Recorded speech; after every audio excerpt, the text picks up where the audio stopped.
अस्सलाम वालेकुम। कैसे हैं आप? ठीक होंगे। आज की हमारी कहानी का जो टॉपिक है वो है हज़रत सुलेमान के लिए जिन्नात के खोदे गए कुएँ। नाज़रीन ग्रामी, सऊदी अरब का एक दौर अफ्तादा गांव लीना अहदे कब्ल अज़ तरीक़ के कई इजाबात पर मुश्तमिल है। यहाँ हज़रत सुलेमान अलैहिस्सलाम के लश्कर के लिए जिन्नात के खोदे हुए 300 कुएँ भी हैं। उनमें से बेशतर अगरचा नकारा हो चुके हैं, मगर 20 कुओं से अब भी लोग मीठा पानी हासिल करते हैं। जिन्नात ने ये कुएँ ज़मीन की बजाय सख्त तरीन चट्टानों को तोड़कर बनाए थे, जिस पर अब भी माहिरीन हैरान हैं। इन इजाबात को देखने के लिए दूर दूर से सयाह इस इलाके का रुख करते हैं। अल अरेबिया की रिपोर्ट के मुताबिक सऊदी अरब का ये तारीखी गांव लीना मुमलिकत के शुमाली शहर रफ़ा से 100 किलोमीटर के फासले पर वाक़या है। ये कदीम इलाका स्ट्रेटजिक अहमियत के साथ मुतअद्दिद आसार कदीमा की वजह से मुल्क भर में शोहरत रखता है। यहाँ एक कदीम किला भी है। पुराने ज़माने में बैतुल मुक़द्दस और यमन के मबैन पैदल सफ़र का मशहूर रास्ता इसी गांव से गुज़रता था। अदन से इराक जाने वाली मलका ज़ुबैदा की बनाई हुई मशहूर सड़क दरब ज़ुबैदा भी यहीं से होकर जाती थी।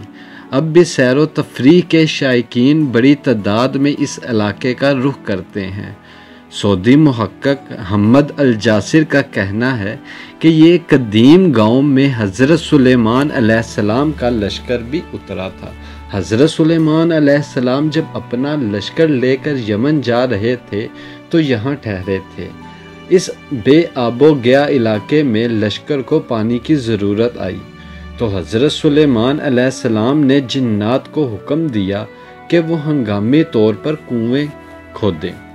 तो जिन्नात ने चट्टानों पर मुश्तमिल इस सख्त तरीन ज़मीन में 300 कुएँ खोद दिए थे। ये इंतहाई गहरे कुएँ अब भी असली हालत पर मौजूद हैं, जिन्हें ज़मीन पर अब भी अपना वजूद रखने वाला मौजज़ा करार दिया जाता है।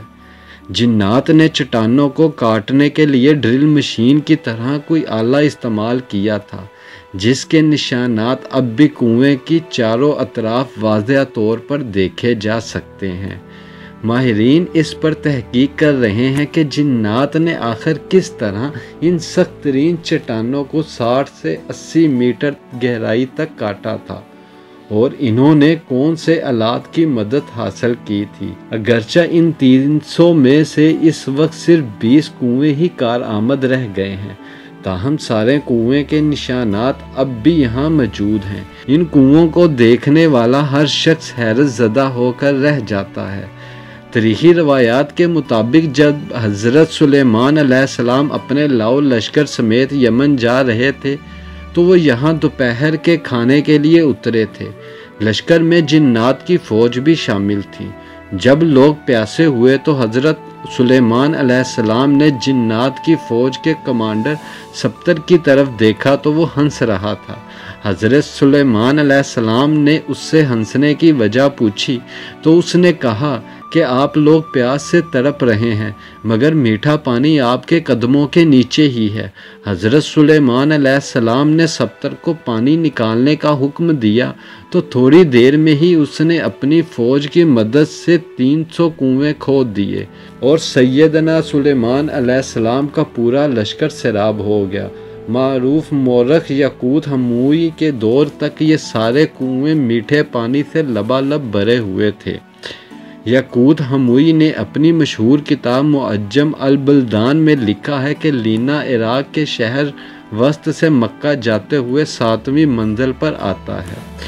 ये इलाका अपने मीठे पानी के कुओं की वजह से शोहरत रखता है। इन कुओं की वजह से ये इलाका बाद में एक तजारती मरकज़ बन गया था, जहाँ इराक और अरब के ताजर मंडियाँ लगाते। नजद समेत सऊदी अरब के शुमाली इलाकों के लोग यहाँ आकर ख़रीदारी करते। ताजर अपना सामान तजारत को यहीं अगले सीज़न के तक महफूज करने के लिए पहाड़ों पर बने बड़े बड़े गोदामों में रखते थे, जिन्हें सयाबीत कहा जाता है। ये गोदाम अब भी वहाँ मौजूद हैं। علاوہ ازیں یہ علاقہ مختلف آثار قدیمہ کی وجہ سے بھی شہرت رکھتا ہے۔ سعودی حکومت نے یہاں ایک شاہی قلعہ بھی تعمیر کرایا۔ 1354 ہجری میں تعمیر ہونے والے اس علاقے کو گارے، پتھروں اور لکڑیوں سے بنایا گیا ہے۔ واضح رہے کہ حضرت سلیمان علیہ السلام کو حق تعالیٰ نے جنات پر بھی حکومت دی تھی۔ جنات نے ان کے حکم سے بیت المقدس کی تعمیر میں حصہ لیا تھا۔ وہ دور دراز سے پتھر اور سمندر سے موتیاں نکال کر لاتے تھے۔ ان کی تعمیر کردہ عمارتیں اب بھی موجود ہیں۔ اس کے علاوہ بھی حضرت سلیمان علیہ السلام جنات سے بہت کام لیتے تھے، جس کا ذکر قرآن کریم میں بھی واضح طور پر کیا گیا ہے۔ جزاک اللہ۔ اگر آپ کو میری کہانی پسند آئی ہے اور آپ میرے چینل پر نئے ہیں تو کائنڈلی میرے چینل کو سبسکرائب کریں، لائک کریں، شیئر کریں تاکہ آپ کو آنے والی ویڈیوز ملتی رہیں۔ اپنا خیال رکھیے گا۔ اللہ حافظ۔